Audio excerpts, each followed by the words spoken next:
En direct des studios, vous regardez le Léo Show. Salut tout le monde, j'espère que vous allez bien. Léo La Bonté, vous regardez le Léo Show. J'espère que vous allez bien. Aujourd'hui, je vous avoue qu'il fait pas beau, fait que mon moral est un peu bas. Mon voisin chante dans un micro, il me fait chier un peu, mais c'est pas grave.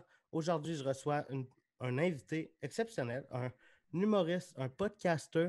Il a gagné un Olivier pour meilleur podcast scripté cette année. Mesdames et messieurs, Charles Beauchamp. Ça va bien? Allô, oui, hey, j'aime ça un podcasteux. Je vais l'adopter Podcaster. à l'avenir. Je trouve que ça dit vraiment, c'est juste assez euphémisant pour rappeler à tout le monde l'humilité. Oui, je suis effectivement un podcasteux, Ben, je t'avoue, un je voulais dire tenteux de podcaster. podcast. Je voulais dire podcaster, mais je me suis trompé. Fait qu'on va, on va y aller avec Podcaster, mais non, non, mais j'aime ça. C'est comme si on se le réappropriait avec un néologisme québécois, un podcasteur, comme un Podcaster. bisouilleur de podcast, là, Ouais, un un patenteux. Un gosseur, là. patenteux. Un Un patenteux qui fait des podcasteur, podcasts. j'adore ça. Mais ton podcast, c'est excellent d'ailleurs. Tu as gagné un Olivier. Merci, c'est gentil. J'aime beaucoup le podcasteur-té, là. Il y a beaucoup d'amour dans mon podcastage. Comment t'as parti ce podcast-là? Les pires moments de l'histoire, c'est né du fait que, hey man, here we go. C'est parti pour le gros crise de flashback avec la date qui apparaît en dessous, puis moi dans des looks différents à travers les années. Ça a commencé en fait ok, officiellement, mettons, en 2014, 2015, je pense, OK. 2015, j'ai sorti au ZooFest, qui est un bon festival d'humour émergent à Montréal, un spectacle qui s'appelait Charles Beauchesne parle de la peste noire pendant 60 minutes. OK. Ce qui se passait, c'est que l'année d'avant, j'avais sorti mon premier one-man show de 1 heure de stand-up. Puis là, en tout cas, moi, j'écris lentement, là, puis généralement, mes one-man shows, c'est l'accumulation genre de 2-3 ans OK. de stand-up. Fait que j'étais comme, ah non, là, j'aimerais ça sortir un show concept cette année-là, mais ça peut absolument pas être un autre 1 heure de stand-up, j'en ai pas assez. OK. Puis j'avais écouté, en fait, aléatoirement, moi, je suis un gros écouteur de documentaires dans la vie. En tout cas, je fume du pot, puis ça me Ça fait rassure ensemble. d'apprendre. Ça fait ensemble. Ça fait ensemble. L'un est fait pour l'autre, j'ai l'impression. Ça, puis les documentaires animaliers de la BBC, là, c'est un beau Oh, plaisir ouais. là, qui te ramène au fait qu'on est bien peu de choses dans l'univers, là, puis qu'ailleurs, il y a des serpents qui courent après des iguanes pour leur vie. Là. Donc, c'est ça. Fait que je m'étais tapé cette année-là un documentaire sur la peste noire de 1347 au Moyen Âge, genre la grosse épidémie de. En tout cas, c'est l'apocalypse zombie au Moyen Âge. Puis j'ai trouvé ça excessivement fascinant. Une histoire super intéressante. J'ai fait, hey man, je l'ai raconté après ça, c'est ça. J'animais une soirée à ce moment-là. Puis j'étais en train de fumer une cigarette avec deux autres humoristes. Puis l'autre, on était un peu pompettes. Puis je leur ai raconté la peste noire en 15 minutes. Puis c'était comme Charles, c'est fascinant cette affaire-là. Il faudrait faire un spectacle avec ça. Là, tu nous l'as improvisé genre en 15-20 minutes. Il doit y avoir 1 heure à faire là-dessus. L'été d'après, je sors Charles Beauchesne parle de la peste noire pendant 60 minutes. C'est un succès surprise, genre ça OK. a mieux marché que mon autre spectacle. Ah, ok, écoute, c'est beau, les gens ont embarqué à la prémisse, les gens ont, genre, j'ai pogné genre beaucoup de likes Ouais. juste sur le poster, genre avec le gros titre, là, Charles Beauchesne parle de la peste noire pendant 60 minutes. Je suis OK. comme, ok, je n'ai même pas vu le show, puis vous avez envie, Ouais. ok. Manifestement, le marketing de cette affaire-là se fait tout seul, tu sais. Ça pique la curiosité, là, vous savez même pas c'est quoi, puis fait que voilà, j'ai fait ça cet été-là. J'ai eu 9 supplémentaires. J'étais super content. Beau spectacle qui me fait plaisir, comment dire, euh, euh, qui dépayse un peu du stand-up parce que je suis pas obligé d'être drôle tout le temps. OK. Ça, c'est vraiment magique Ouais. pour un humoriste d'avoir la liberté de juste dire des affaires des fois, puis quand c'est pas drôle, au moins c'est intéressant. Et bref, voilà, j'ai eu énormément de plaisir à faire ça. L'année d'après, j'ai ressorti l'autre après, peu importe. J'ai ressorti mon deuxième one-man show finalement. Et ça s'est pas bien passé. J'ai pas OK. pogné, mes salles n'étaient pas. J'ai eu de la misère à vendre des billets. Là, puis là, OK. c'était l'année où il fallait. Il fallait faire du web, en fait. Là, le gros. Hey, man, je suis déjà comme un vieux, man. Il fallait faire du web. Mais c'était ça, là, en tout cas, c'était ça le thinking en 2000. On est rendu où? On doit être en 16? 2016, une Ouais. affaire comme ça. 2016, 2017 peut-être. Oui, oui, Bref, il y a c'est ça, il fallait que moi, j'avais commencé à me faire connaître en route vers mon premier gala, genre dans au début 2010. Là. Puis c'est là que j'ai pogné comme ma première couche de fanbase initiale. Puis ça OK. commençait à faire longtemps. Puis j'étais comme, ah, là, les gens ne se déplacent pas en salle. Je fais pas assez d'affaires visibles. Je me concentre juste sur des spectacles en salle. Puis c'est cool, mais c'est pas ça qui donne la visibilité Ouais. que j'aimerais avoir et c'est pas ça qui renouvelle aussi le fanbase qui vient de voir les shows. Fait que là, je me dis, OK, c'est bon, il faut que je fasse manifestement quelque chose sur Internet. Qu'est-ce qui me fait plaisir? De quoi j'ai envie de parler? Je veux pas juste être un esti de YouTuber avec des jump cuts. Là, puis Fait que je leur ai proposé, c'est ça, là, j'ai appelé des amis auteurs. Je leur ai dit, ah, man, La Peste Noire, ça, j'avais trippé à faire ça. Et c'est un spectacle que, je veux dire, qui est non As-tu été seulement. enregistré, ce spectacle-là? Genre Oui, il est tapé? sur Crave en ce moment. OK. Pas live, là, je suis pas dans une salle. J'ai enregistré ça au début de la pandémie, mais oui, OK. La Peste Noire est sur Crave, si jamais OK. ça vous tente. Génial. Puis c'est ça, j'ai fait, ah, attends, j'ai trippé, puis sur ce spectacle-là, les gens en redemandent. Je leur sortais aussi La Peste Noire, genre une fois ou 2 ans, une affaire de même, OK. en faisant comme, hey, regardez, c'est pour ceux qui l'ont raté, je le refais là, comme un peu comme Un voyons, comeback. oui, j'allais dire plus une vibe de fête foraine. Là, dans Charles OK. Beauchesne est de retour avec son OK. incroyable spectacle. OK. Peste noire. Et OK, ça, j'aime ça, j'ai du plaisir. Ça me tente de faire ça. Je pourrais prendre le concept de Charles Beauchesne par de la peste noire, puis en faire des capsules vidéo, puis me filmer, puis expliquer des affaires, puis raconter des histoires sinistres de l'histoire, puis je serais prêt là-dessus. Puis ce ne serait pas du travail.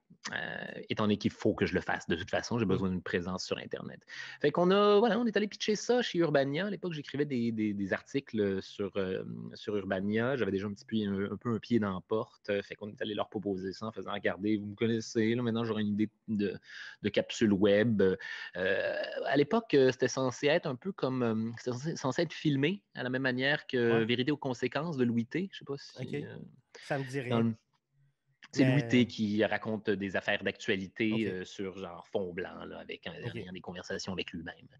Ah, c'est ça, j'aimerais ça faire ça. Puis finalement, on a appris que pour faire ça, ça coûterait genre 10 000 la capsule. Hmm. Puis ça aurait été un Ben, c'est aussi bordel que je qui pense que la vidéo te sortirait de l'univers, de ton univers dans ton podcast, je pense. Ben, je comprends ce que tu veux dire et je te donne raison là-dessus, là, a posteriori, parce que moi, sur le coup, j'étais comme, non, je veux me montrer ma grosse face, là, c'est ça, le deal, là, je veux être. Hmm. Puis non, ils m'ont dit, Charles, là, ça coûterait trop cher, ça ne tenterait pas de faire un podcast à la place. Puis c'est drôle parce que ma réponse initiale, ça a été, ah non, pas un autre esti podcast que tout le monde fait. Il y avait beaucoup de podcasts à l'époque, c'était le début Il y en a encore beaucoup. il y en a encore beaucoup, mais mettons qu'on était comme plus dans une espèce de gold rush du podcast où tout le monde faisait un petit peu. Mais les podcasts ressemblaient beaucoup, mettons, C'est à surtout l'époque. les humoristes qui ont attaqué le podcast. Là. Ils ont C'était pile dans hold-upé ces années-là. l'affaire. Là. Fait que, C'était pile dans ces années-là, là, les années de tous les humoristes avaient leur hmm. podcast. Je suis comme, ah, non, pas encore. Un podcast de Charles Beauchamp avec ma grosse face qui fait des thumbs up. Là, moi, bouffe. Puis finalement, ils m'ont convaincu. Puis parce que je n'avais pas d'autre choix, puis ça me tentait de faire ce projet-là. Fait que voilà, on a créé la première saison des Pires Moments de l'Histoire comme ça. Puis ma première réalisation à travers ça, c'est de faire hey, ce projet-là, comment dire, nécessite l'application de tout ce que j'ai appris dans les 10 dernières années depuis que je suis sorti de OK. l'école de l'humour, que j'ai passé à faire mon métier. Ce podcast-là, c'est moi qui mélange ma passion pour l'histoire, qui mélange Charles Beauchesne parle de la peste noire avec ma façon de faire du stand-up, ma façon de faire des apartés entre deux personnages. OK, toutes les choses que je fais jusqu'à maintenant se ramassent dans ce drain-là. Et j'en tire énormément de plaisir. Puis la première chose que tu sais, c'est qu'il y a comme une espèce d'effet, en tout cas que je réalise, là, qu'il y a comme une espèce d'effet François Pérusse. Puis là, je ne me compare absolument pas à François Pérusse, mais un effet dans le sens,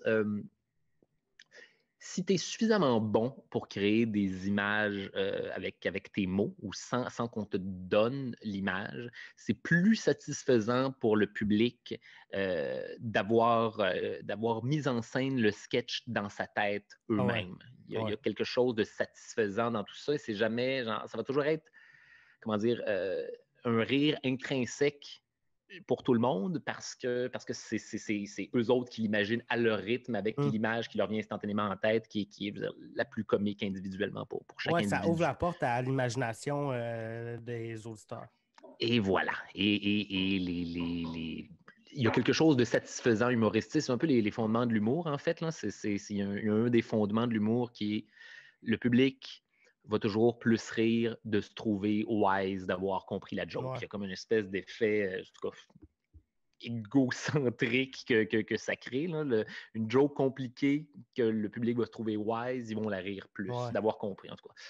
Fait que, voilà, première saison des pires moments de l'histoire sort à ce moment-là. On est en 2019. Succès surprise. Je m'y attendais. Moi, c'est une affaire que je faisais on the side, en essayant genre de vendre des billets des billets additionnels de spectacle pour faire du stand-up. Ben, c'était pour avoir une présence sur le web. Oui, mais pour mener genre à... Moi, je veux faire de la scène. En fait, je voulais faire de la scène, je veux encore en faire, mais j'ai découvert d'autres trucs entre-temps. Entre autres, le plaisir de faire ce podcast-là, qui est maintenant, mon Dieu, en tout cas, le soleil de ma galaxie de créativité. Tout tourne autour de ça. Puis maintenant, c'est fou à quel point c'est facile de booker mes autres spectacles maintenant que cette affaire-là existe. C'est comme si j'avais donné genre un référent à tout le monde de c'est quoi l'essentiel de ce que je fais, quelque chose qui n'est pas toujours nécessairement bien, en tout cas, passer du premier coup avec le large public dans les années où je faisais, mettons, de l'exploration de stand-up un peu plus, là, alias les 10 dernières années. Puis, en tout cas, voilà. La première affaire que je sais, il y a un Olivier dans mon étagère. Là, je suis comme, OK, c'est bon, il va y avoir d'autres pires moments de l'histoire, manifestement. Tout le monde a du fun, moi aussi. Là. Tu parlais que ce que tu veux vraiment faire, c'est de la scène. Mais tu as découvert un amour pour le podcast. Mais est-ce qu'il y a des humoristes qui font juste de la scène? Bien sûr. Ils font pas de... Ah ouais? Bien sûr. Je sais pas, moi, prenons par exemple... Guillaume Wagner. Simon Leblanc. Même Guillaume Wagner, il y a son podcast. Ah, c'est vrai. Ben oui, t'as raison. Il était en nomination même aux Oliviers, non scripté. Simon Leblanc, me semble qu'il fait pas mal juste de la scène. Il y en a une couple, puis mon Dieu, c'est parce qu'il faut jouer ses cartes de la bonne manière si tu veux juste faire de la scène. Puis il faut, en tout cas, ça prend je sais pas, je pense que ça prend un talent rassembleur pas que j'ai pas, mais que genre quelqu'un comme un Simon Leblanc a beaucoup plus que moi.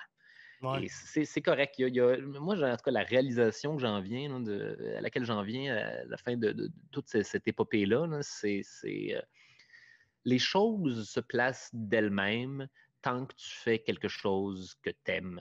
Parce que quand tu fais quelque chose que tu aimes, tu vas y mettre le temps, tu vas y mettre l'application, tu vas retravailler la peinture, tu vas le repasser au buffer, tu vas remettre une autre couche de vernis, moi, je suis perfectionniste aussi dans la vie, là, j'aime ça que les affaires sortent quand genre j'ai trimé là, toute la shit autour de ça. Ça se voit dans ton podcast que c'est pas enregistré avec un iPhone, c'est vraiment t'as un montage. C'est quoi toute la prod qu'il y a derrière un épisode?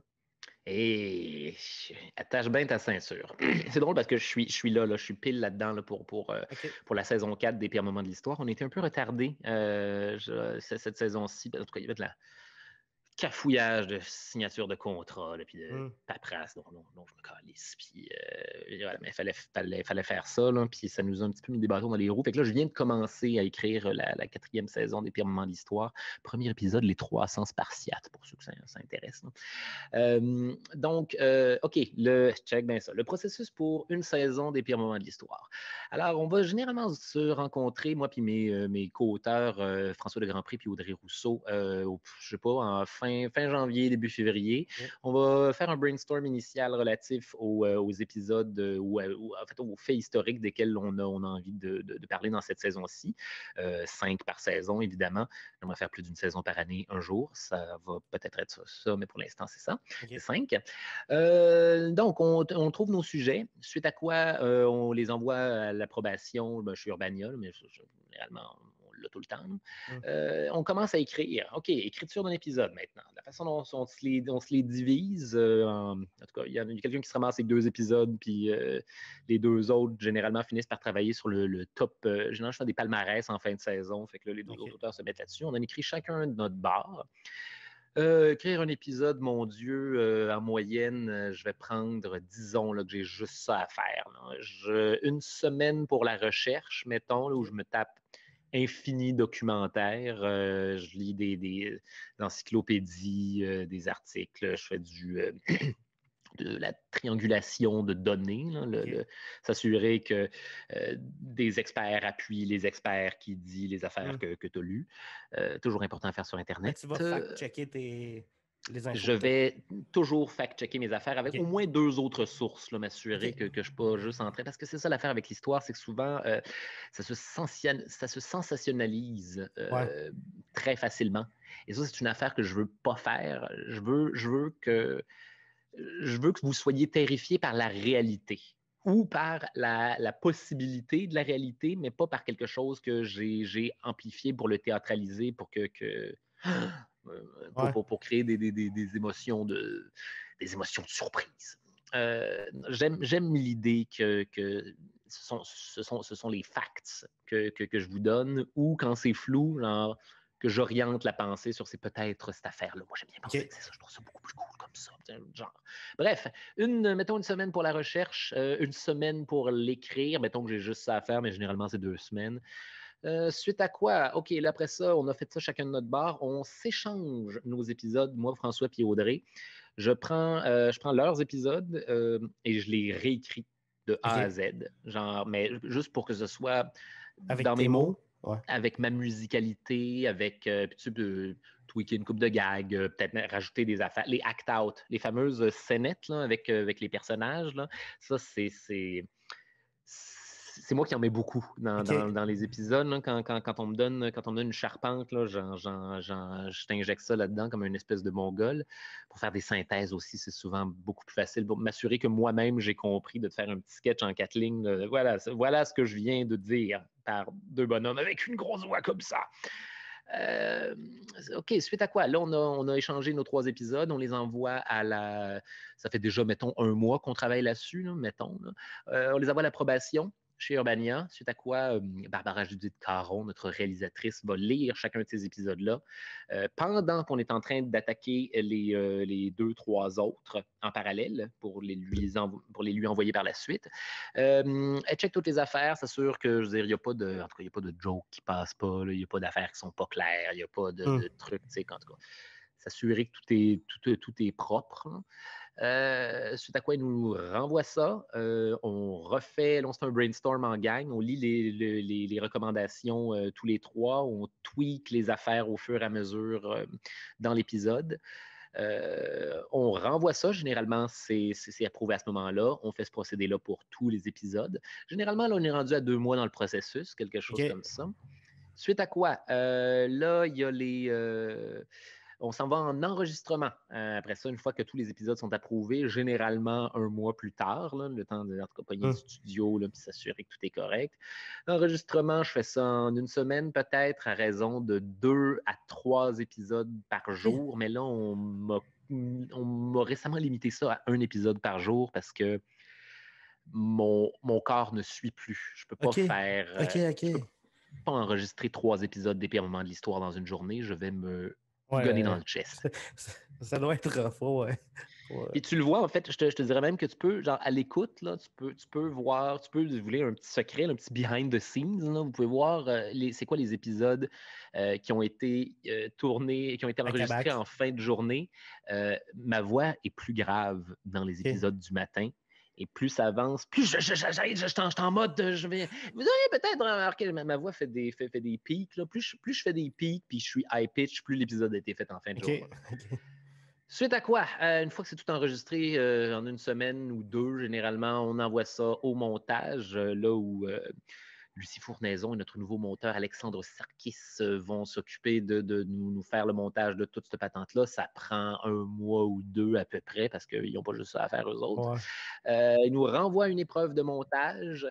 On les écoute. On annote au fur et à mesure le podcast, genre tous les endroits où le rythme humoristique est moins tight, tous les endroits où on n'a pas une meilleure take, me semble que je me suis enfargé dans mes mots à ce moment-là, tous les endroits où est-ce qu'on peut avoir cet effet sonore ambiant-là pendant la scénette, histoire qu'on comprenne, est-ce qu'on peut, en tout cas, puis moi je donne des indications de mise en scène vraiment précises, est-ce qu'on peut avoir un orchestre de balalaïka en arrière de Vladimir Lénine quand il est en train de parler de la révolution russe, s'il vous plaît. Puis là, il faut qu'il me trouve du balalaïka libre de droit.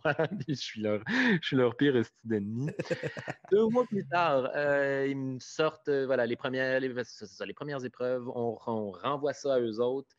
Ils nous regossent ça en 2-3 semaines, suite à quoi, voilà, on est généralement au mois de novembre à ce moment-là. Puis c'est ça qui est arrivé à toutes les fois jusqu'à maintenant en 3 saisons de Pire Moment de l'Histoire, puis ça s'enligne pour être ça pour la 4e. J'ai même pas commencé, j'étais censé commencer cette semaine, là, puis là, il y a comme 12 affaires qui se sont rajoutées, puis faut que je me tape des affaires sur les 300 spartiates. Au moins, c'est ça l'affaire, c'est que le sujet peut pas être autre chose que crissement fascinant. Tout ce que j'ai à faire, là, puis je suis dans la période le fun en plus, là, la recherche, là, fait que là, j'ai juste à passer une semaine à fumer des battes puis me taper des documentaires sur 300, qu'est-ce qui s'est vraiment passé. Mais ça vient de où, cette passion-là pour l'histoire? De beaucoup d'endroits en même temps, je te dirais. Moi, en tout cas, j'avais... mon père artistique, là, c'était mon professeur d'histoire quand j'étais en secondaire 4.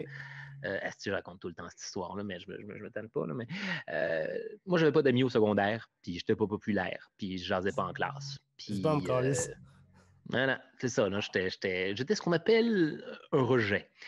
Et en secondaire 4, j'ai fait un exposé oral sur la torture au Moyen Âge dans mon cours d'histoire. Et les gens ont trouvé ça fascinant. Les gens ont trouvé ça drôle. J'ai mis comme mon proto-humour là-dedans. Je m'étais amusé, en fait, surtout avec ça. Et mon prof d'histoire a trouvé ça vraiment cool. Et depuis ce temps-là, il y avait des interactions avec moi à tous les cours. Il déconnait avec moi pendant les cours. Il m'envoyait des perches pour être drôle pendant les cours. Je me comme, OK, attends une minute, peut-être que je suis ce gars-là, man. Peut-être que j'aime donc bien ça, Colin, divertir le monde en étant, je veux dire, une espèce de chauve-souris. J'ai dit dessus, OK, c'est peut-être ça ma patente. Là. Je suis peut-être, en tout cas, 2 ans plus tard au cégep, j'étais goth, puis je faisais du stand-up. Puis voilà, j'ai eu un prof d'histoire qui était super, qui était fasciné aussi par sa matière, hein, qui racontait l'histoire avec passion, vieille école, en me lançant des craies. Avec lui, sa spécialisation, c'était, mon Dieu, André Champagne, la Russie stalinienne. Il me parlait de ça, il dévorait sa matière. Là. Il en parlait là, avec la bouche qui écumait. Là. C'était fabuleux à regarder. Et fucking drôle. Pourquoi? Drôle parce qu'il investit, parce que connaît ses affaires, puis parce que j'ai capable de nous faire justement apprécier un sujet hermétique comme l'histoire par le biais de l'humour, par le biais de se reconnaître, nous, individus modernes, dans les humains qu'on était genre, ancestralement dans le passé. Fait que je te dirais que ma passion pour l'histoire me vient de mon prof d'histoire de secondaire 4, qui était mon prof d'histoire en secondaire 5 aussi, d'ailleurs. Mon Dieu, les filles venaient d'arriver. Puis je te dirais qu'aujourd'hui encore, je fais de l'humour de la façon dont je le réalise, hein, dont elle m'a été inconsciemment inculquée par des très, très bons professeurs. OK. Fait Ah, c'est qu'aujourd'hui, là, je nice. refais mes conférences historico-humoristiques. Là, Charles Beauchesne parle de la peste noire ou Charles Beauchesne parle de Jack l'Éventreur pendant 60 minutes. Je le fais la semaine prochaine à Sherbrooke, d'ailleurs. Ah ouais? Euh, ouais, ouais, Où ouais, à ouais. Sherbrooke?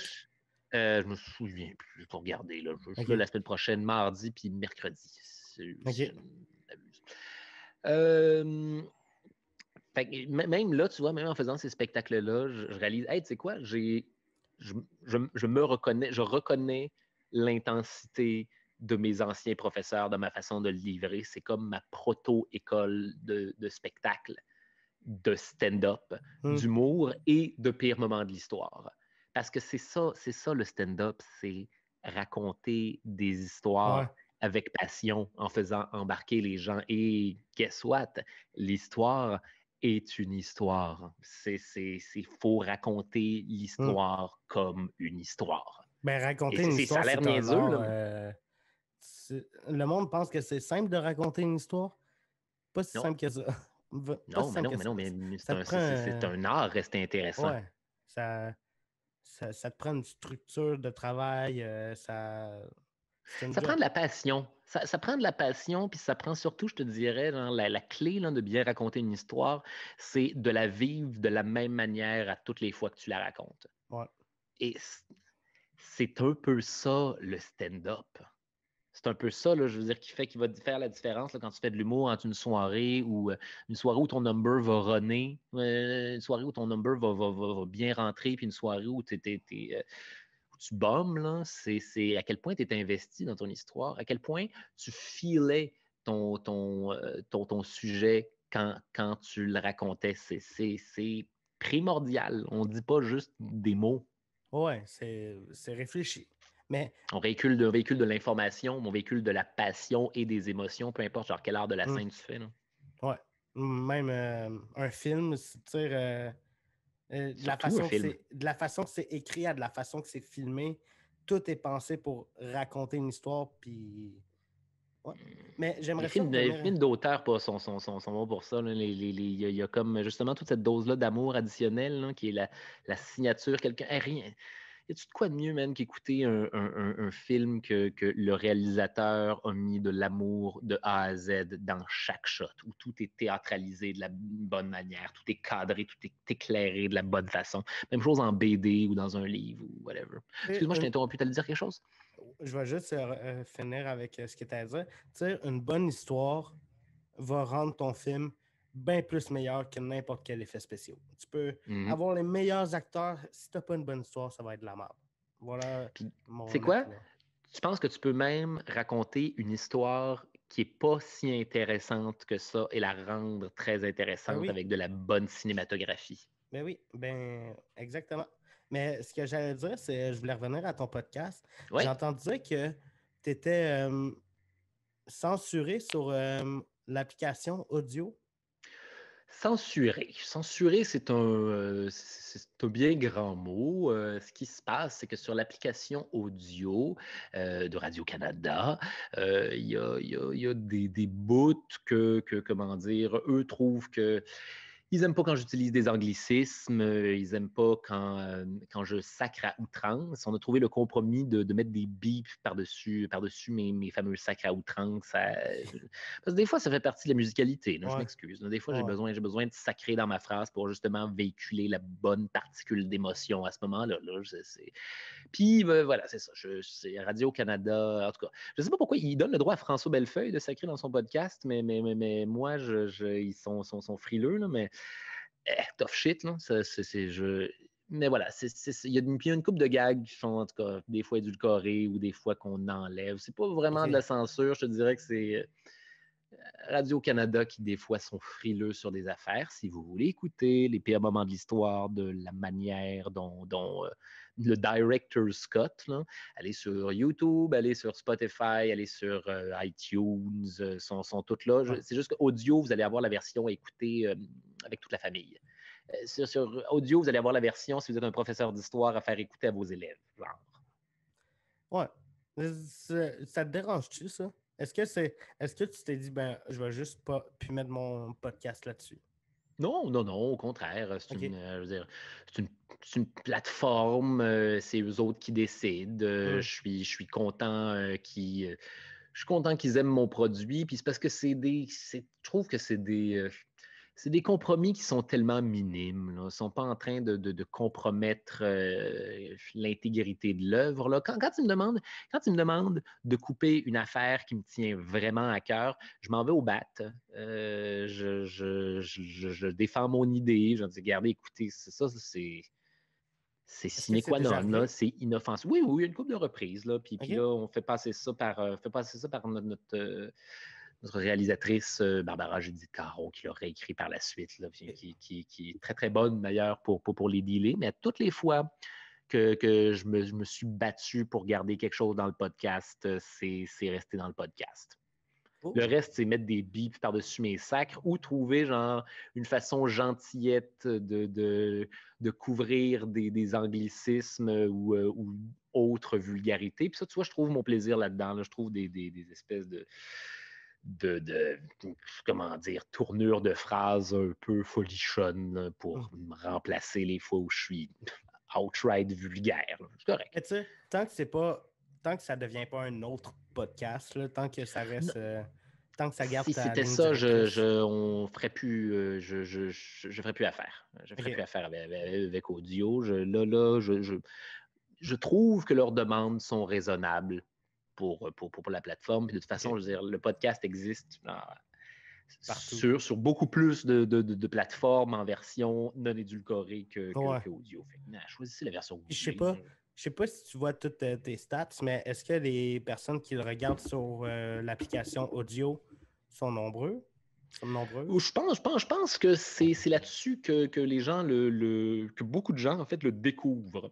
OK. La première écoute est là-dessus, puis après ça, mais je sais pas c'est quoi les chiffres en fait relatifs à ça. OK. Tu checkes pas ça. En fait, pour être honnête, je sais c'est quoi je sais c'est quoi les chiffres. Il m'envoie les chiffres à chaque année, je comprends rien, je sais pas les comparer à quoi. Là. Je suis Ouais. comme, OK, j'imagine, c'est-tu des bons chiffres, ça? Oh, oui, Charles, c'est des bien bons chiffres, les chiffres sont vraiment bons. Cool!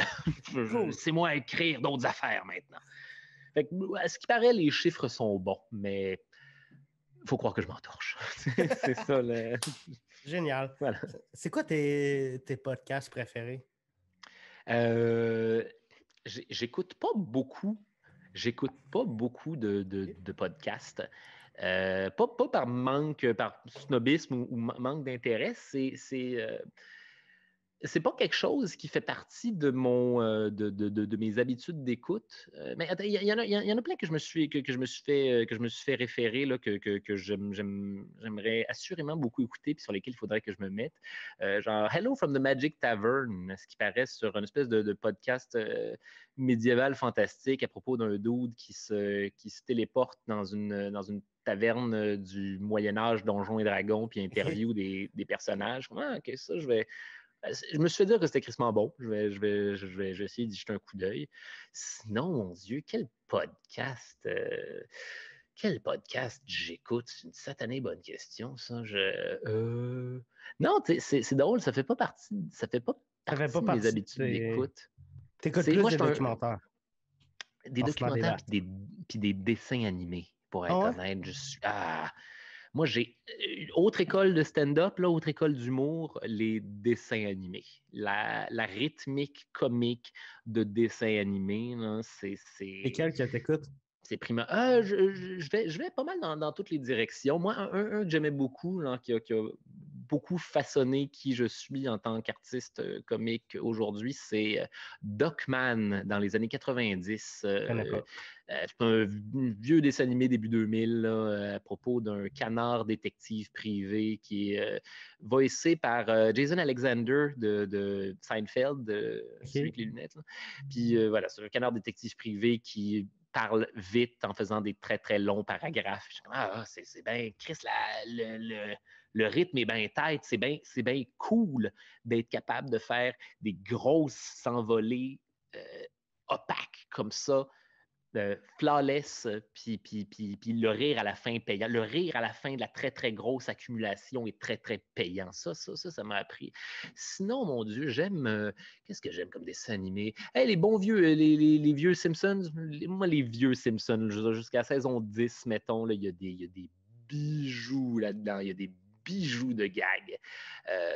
Family Guy, j'en écoute encore aujourd'hui. Ils ont pogné une coupe de creux, mais moi, il y a toujours un moment où ils reviennent me surprendre avec c'est bon, vous êtes encore capable de venir me surprendre avec une joke que je vais être obligé de faire pause pour la rire. Ça vaut la peine. American Dad, man, qui est quasiment, pas quasiment, genre plus drôle que Family Guy. Là, on pourrait dire, en tout cas, je préfère American Dad à Family Guy. Je sais pas, ils sont moins prisonniers dans leur structure, puis ça paraît. Ils sont moins jammés dans la recette. South Park, on fait des affaires merveilleuses dans les dernières années. Sinon, attends, mon Dieu, dessins animés, j'aime bien les dessins animés j'aime bien les dessins animés de Stoner, moi, dans la vie, genre Ma Petite Pouliche, les dernières saisons de Ma Petite Pouliche, là, depuis 2010, là, ils ont fait 9 saisons, Chris. C'est du putain de génie, les pouliches. Asti que ça fait du bien écouter ça. She-Ra, man. She-Ra, la princesse guerrière, ils ont sorti un remake de She-Ra sur Netflix il y a une couple d'années. C'est délicieux, man. Spark-toi un petit doobie, là, puis c'est des aventures de guerrières lesbiennes intergalactiques. Je veux dire, oui, je sais beau, donnez-moi ça là, avec un cheval licorne qui parle. Là, oui. Puis le méchant, c'est une espèce de vampire mutant spatial. Ouais, shootez-moi ce gars-là. Là. Donnez-moi un dude avec lequel m'identifier dans toute cette affaire-là. C'est du pur génie. C'est cool. J'aime tout. J'essaye un paquet de shit. Là, tu vois, je suis en train de me retaper Avatar The Last Airbender. Et si vous n'avez pas écouté ça, les amis. Avatar, le dessin animé ou les personnages Avatar, bleus? le dessin animé, pas les bonhommes bleus. OK, hey, je me rappelle de ça. Le vent, la terre. Ouais. Hey, j'étais jeune dans mon temps. C'est crissement bien écrit. Oh, ouais. C'est délicieusement écrit. Il est sur Netflix. Ils ont remis sur Netflix avec la suite de Legend of Korra. C'est du putain. Comment ça, là? En termes de balancer le dramatique, l'action et faire une pointe d'humour une fois de temps en temps qui te fait décrocher de vive voix là-dedans, c'est une école.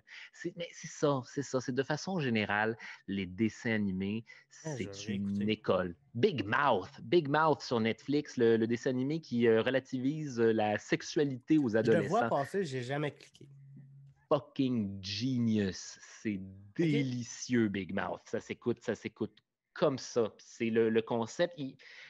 Ils font des synthèses, ils créent des personnages métaphoriques. Il y a le personnage dans Big Mouth, c'est le monstre des hormones qui se présente littéralement sous la forme d'un gros crise de monstre là, avec des bedaines, des sabots puis une corne. Là. Mais, je suis le monstre de tes hormones, mon chum! C'est du génie. J'adore ces shit-là. Moi, les dessins animés que j'écoute à chaque année, c'est dans le temps de Noël, c'est les cartoons qui passaient à Ciné Cadeau. Oui. Je sais pas si ça existe encore. Là.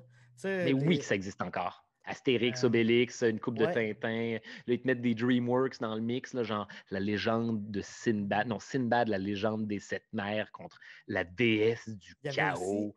Il y en avait dans Le Monde secret du Père Noël, puis il y avait L'apprenti du Père Noël aussi. J'écoute ça à chaque année. Back à back. Écoute, pendant les vacances de Noël, là, un petit wake and bake, là, puis c'est parti pour sur les traces du Père Noël. Ouais, OK. J'aime Noël. J'aime tellement Noël, Léo. C'est ma fête préférée. C'est ma fête préférée. J'ai hâte à Noël. Amen to that, brother. Je permets de faire un Hulk Hogan de moi-même sur celle-là, là, mais c'est les vacances. Moi, j'ai 2 vacances par année, là. 2 semaines à Noël, puis une semaine à Bicoline l'été, là. Puis mes 2 semaines de Noël, là. Hey, c'est de la lumière en plein dans les ténèbres de l'hiver. C'est chatoyant, Noël. C'est merveilleux. Puis c'est un excellent moment pour faire des champignons magiques, d'ailleurs. Justement, apprécie cette lumière-là davantage.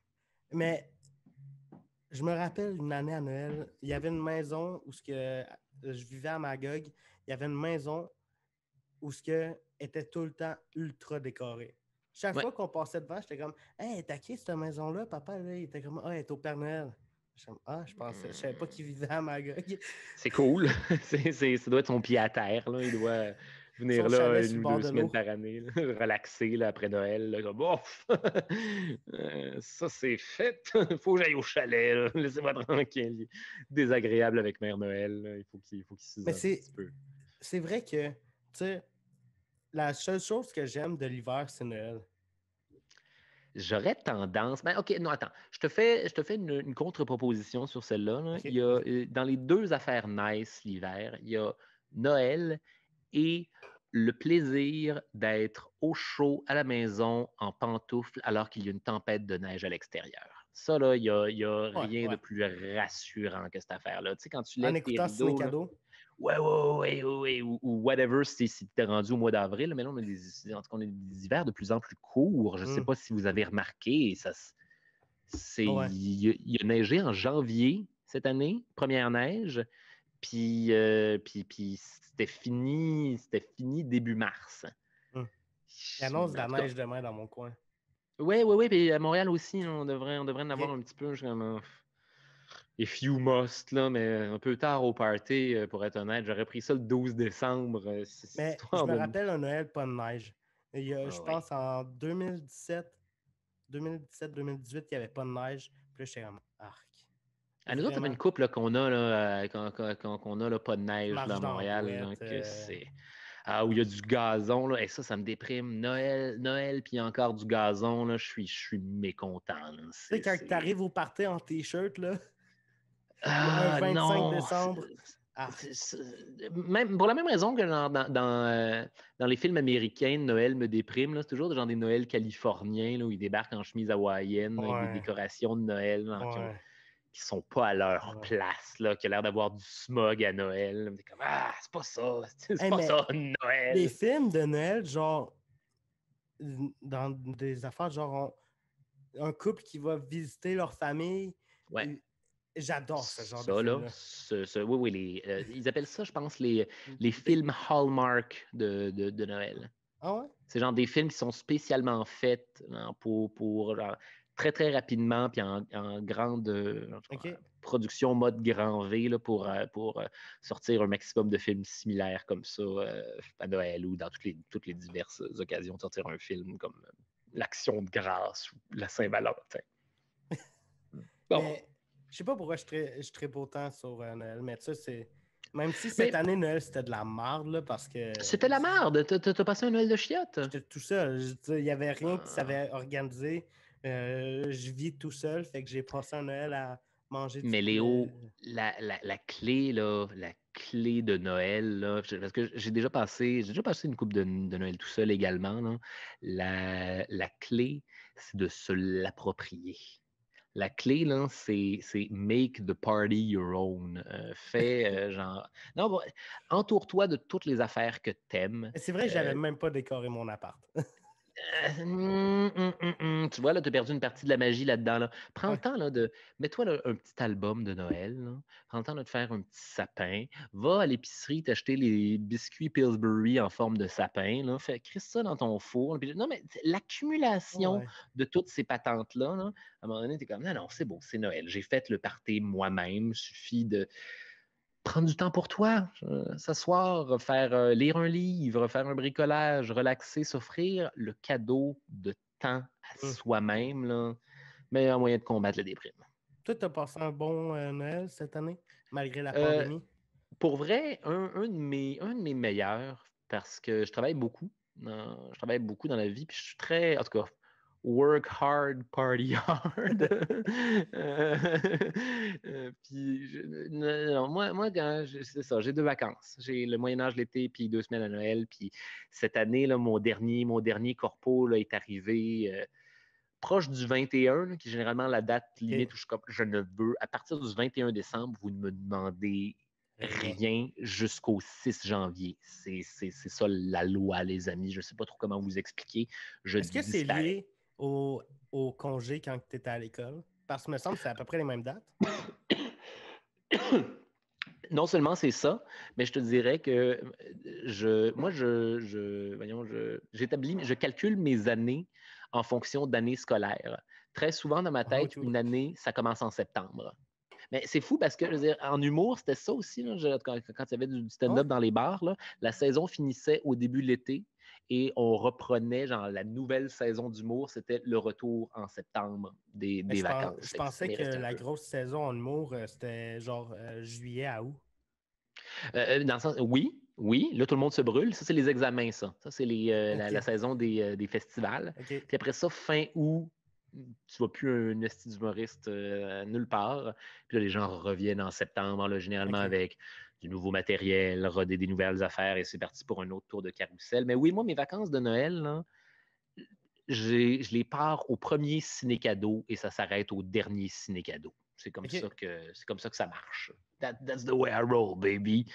Puis, voilà, oui, j'ai passé un beau Noël pour vrai. J'ai OK. pris le temps là, de rien calisser à partir du moment où c'était fini pour vrai. Là, passer des journées en infini en pidge.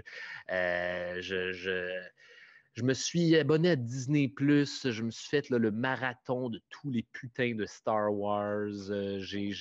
Mon sapin de Noël avait comme il fallait que je change les lumières là, parce qu'il m'est arrivé la petite affaire de une lumière est brûlée sur ta guirlande de OK. Noël et l'autre Arc. lumière sont éteintes. Fait que tu es obligé d'aller en tout cas, chez Canadian Tire en mode COVID. Là. Vous, monsieur, où sont vos lumières? Il nous en reste plus, monsieur. Il n'y a plus de lumière là, chez Canadian Tire. Je suis comme, oui, que je fais un autre Canadian Tire. Il en restait. Mais les seules lumières qui restaient, c'était des gigantesques lumières d'extérieur rose flash. Fait que OK, all right. Moi, je crois beaucoup au destin. Je suis un peu ésotérique. Là. Je crois beaucoup, genre, je prends les portes que le destin ouvre sur mon chemin. OK, tu es en train de me dire que les dernières lumières qui restent dans le Canadian Tire, c'est les grosses lumières roses. Mon sapin va être RuPaul cette année. C'est ça qui va se passer. Puis hop, voilà. J'ai un gros sapin, là, cosmopolitain. Cosmopolitain, le magazine et le drink. Là. Non, je ne peux plus voir des amis, mais en même temps, un petit Noël chill avec ma copine, à rien crisser, à se faire découvrir les affaires, à être content d'être à l'intérieur et par le fait même de rien crisser. Puis moi, ça me prend juste ça. Là. Des Dernière petites question affaires. pour clore le sujet de Noël. T'es-tu plus sapin artificiel ou vrai? Artificiel. OK. Artificiel, j'ai le même sapin depuis que j'ai déménagé hors de chez mes parents, là, à OK. 24 ans. Il t'offre plus longtemps, il est magnifique. Moi, j'en ai un petit là, de modèle Canadian Tire, une fois de plus. Le petit modèle extérieur, parce que j'ai souvent des petits appartements, fait qu'un sapin plus modeste, Ouais. ça le fait tout à fait. Puis, je te dirais que je suis le genre de malade mental qui s'achète une nouvelle décoration par année pour genre, en tout cas, célébrer OK. le fait que c'est cette année-là, puis que le sapin devienne comme custom au fur et à mesure. Et mon autre loi, c'est que toutes les décorations doivent être en forme de hibou. Fait OK. que j'ai juste Maintenant, j'ai un gros sapin rose flash avec 18 fucking hiboux dessus, puis c'est... that's how we roll here. Ma grand-mère, elle a un palmier. C'est ça? Un palmier J'accepte. artificiel avec des LED. J'accepte. Je laisse passer ça. En autant qu'il y ait des lumières de Noël puis de genre des décorations plus traditionnelles dessus qui rappellent le Père Noël, là, j'accepte un Ouais. palmier. Elle avait ça. Elle avait C'est ça. bien correct. T'acceptes. Une question que je pose à chaque humoriste qui vient à mon Yeah. podcast, j'aimerais que tu me dises ton pire puis ton meilleur show. Mon ouf. OK. Meilleur show. Meilleur show, il y a beaucoup de fois où je suis sorti de scène, c'est comme ça, c'était vraiment mon meilleur show. OK? Je te dirais, genre, dans les mémorables, là, Charles Beauchesne parle de la peste noire au Minifest. Je l'avais ressorti à un moment donné au OK. qui est un micro-festival d'humour à Montréal. Je l'avais ressorti à ce moment-là et je pense que c'est une des fois où le spectacle, j'ai surfé sur des rires non-stop. Et le OK. spectacle n'est pas construit comme ça. Fait que j'étais comme, OK, là, toutes mes impros étaient bonnes, j'étais tête, j'avais du plaisir, les gens s'arrugissaient. Je pense que j'ai rajouté comme 20 minutes en impro genre, cumulatif là, sur tout le long du spectacle. Là, le show a duré 1 heure et demie. Là. Ouais, non, ça, c'était très, très, très plaisant. Ça, sinon, mon Dieu, allons-y pour la pire, peut-être. Le pire show à vie, c'est... Ah oui, oui, oui, j'étais en headline à Gatineau, dans... Comment ça s'appelait? Ça s'appelait le Mardi Gras de Gatineau, OK. soirée animée. C'était qui animait? C'était... On s'en fout, c'est pas important. Euh, Ouais, oui, oui. C'était mon premier headline. Headline, ça veut dire que tu es le dernier humoriste sur le spectacle, puis généralement, tu fais genre 30-40 minutes. Ouais. C'était la première fois que j'en faisais. Ça fait pas si longtemps que ça non plus. Ça va faire 4-5 ans, là, une affaire de même. OK. Puis, hey, je leur avais fait, là, je leur avais sorti là, tout mon matériel préféré, là, tous mes meilleurs numbers. Là, puis je suis arrivé sur scène et mauvaise énergie ou OK. je sais pas trop quoi. Je j'étais pas mauvaise énergie dans les premiers gags. Je me suis laissé intimider par le public et instantanément, je te dirais que c'était perdu. Genre dans la première minute, là, j'ai fait oh fuck. Je les ai perdus minute 1. Est-ce que Et quand là, est-ce que quand tu fais un show puis que est-ce que tu t'en rends compte au début que tu sais que ça va être de la merde? pas tout le temps. OK. Il y a des fois des bouts où tu commences fort, tu t'enfarges, puis ça devient difficile. Des fois, où ça commence difficile, puis là tu es à force de crainte, tu es capable t'es capable de les avoir là, en manifestant, en allant à la guerre avec eux. Là. Mais tu vois, cette fois-là, là, c'était un cas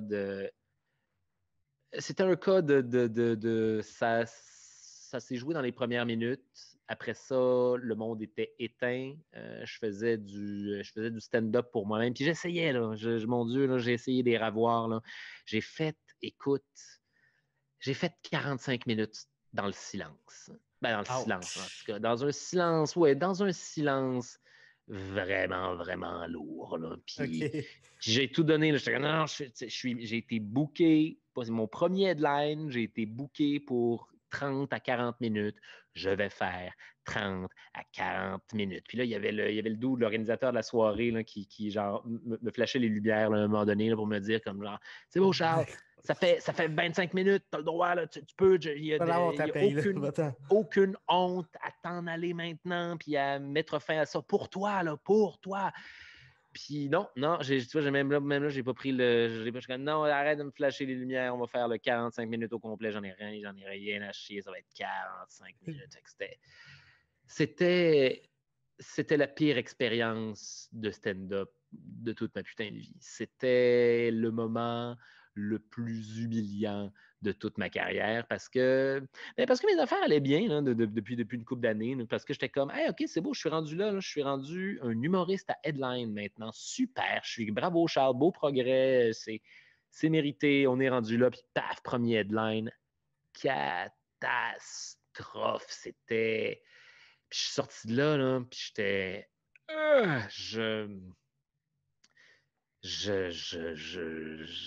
ne veux plus. Premièrement, je ne veux plus jamais revenir à Gatineau. Deuxièmement, je ne veux plus jamais refaire de stand-up. Ça te prend combien de temps Troisièmement, de te remettre d'un show comme ça? 2-3 jours. Ah, OK. 2-3 jours. Non, c'est ça. Là, je suis une grosse diva. Là. 2-3 jours après, j'étais comme, ils n'ont pas aimé ça, je m'en calisse. Là. 2-3 jours après, j'étais en show une autre place, puis ça allait super bien. Je me OK, non, ça n'a pas rapport. Là. Tout le monde va oublier. De toute façon, tout le monde va oublier ce moment-là. Il n'y a Ouais. personne qui se parle entre eux. Hey, te rappelles-tu la fois où Charles Beauchesne avait complètement bombe? La plupart des gens qui étaient là ce soir ne se souviennent pas que c'était moi ou ont complètement Hmm. oublié la soirée parce que c'était pas mémorable. Ouais. C'était il y a Et, 5 ans que tu disais, là. Fait mais oui, que mais oui. j'espère qu'ils ont passé à autre chose parce que. Mais tu vois, il y a une affaire vraiment importante que j'ai tirée de ça. Il y a un apprentissage. C'est ça l'affaire. C'est qu'à toutes les fois que tu te plantes, c'est douloureux, c'est fucking douloureux, mais il y a quelque chose à apprendre. Moi, maintenant, je suis sorti de là avec une nouvelle façon d'appréhender le public qui m'intimide. une nouvelle façon comment dire, livrer le matériel face à des publics que j'aurais été porté à dire face à des publics plus difficiles, mais non, c'est moi qui n'ai pas été capable d'aller les chercher à ce moment-là. Pourquoi? Qu'est-ce que j'ai fait et sans me dénaturer, là, comment là, je peux garder là, ce qui fait rire les gens là, à l'autre place et amener ça devant le monde de cet endroit-là qui était éteint à ce moment-là. Fait que ça m'a permis, j'ai travaillé mes affaires en conséquence. Là. Après ça, je ne pas juste calissé de cette soirée-là. J'ai fait, OK, comment est-ce qu'on la parle? À chaque fois que tu te plantes, que ce soit dans un podcast ou sur scène, il y a de quoi en tirer pour devenir meilleur. Parce que c'est pas de la faute du public. Là. Non, jamais. Fait que... Des fois, le public est de la merde, mais ce n'est jamais de la faute du public. Il faut se rappeler ça. Si tu te plantes, c'est un peu de ta faute.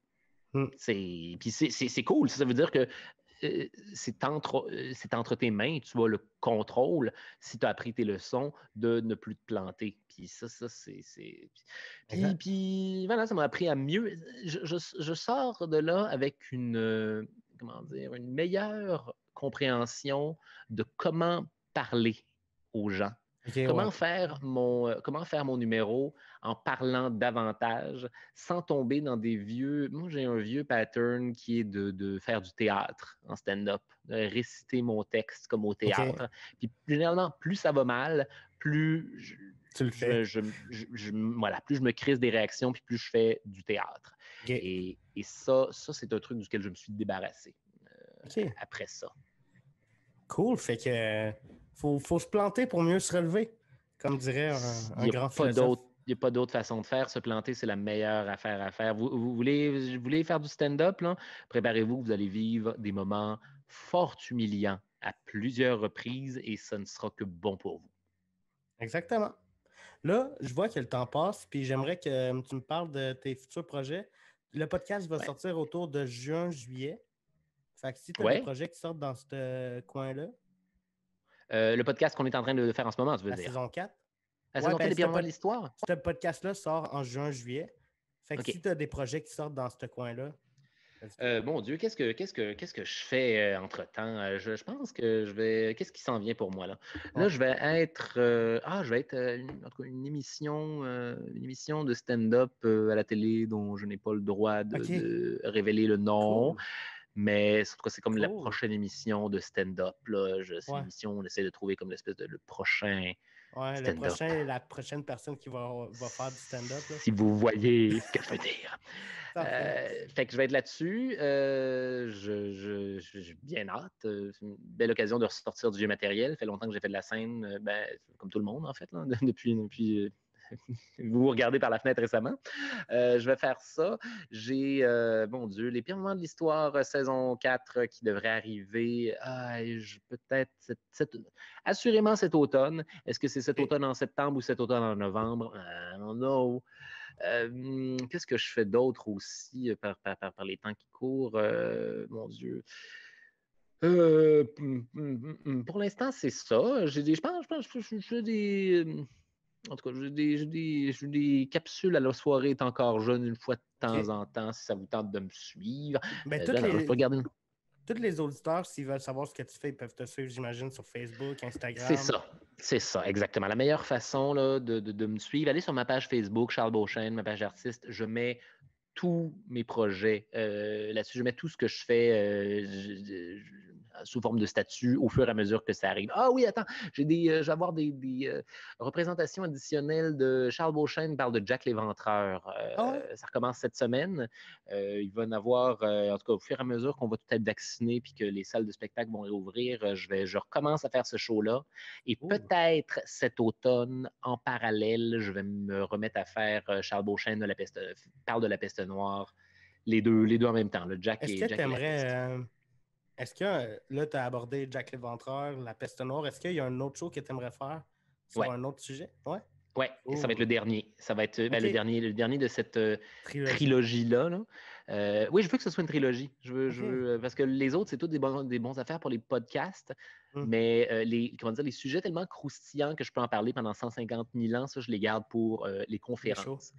Et oui, je veux en faire un dernier. La troisième conférence que je veux faire, c'est Charles Beauchesne parle des nazis pendant 60 minutes. 1 heure sur le soap opéra de l'Allemagne hitlérienne avec tous les personnages. Et lui, je ne sais pas quand est-ce que je vais sortir ça, là, en 2 ans, 3 ans, who knows, mais c'est un show qui est sur la liste. Cool. Sinon, j'ai mon troisième spectacle de stand-up, Les Corbeaux me regardent d'un air bizarre. Ça va sortir éventuellement cet automne. Puis voilà. Génial. Ben écoute, un gros merci d'être venu sur mon podcast aujourd'hui. J'ai vraiment eu beaucoup de plaisir à jaser avec toi. J'invite tous les auditeurs à aller sur ton Facebook, sur ton Instagram. T'as-tu Twitter?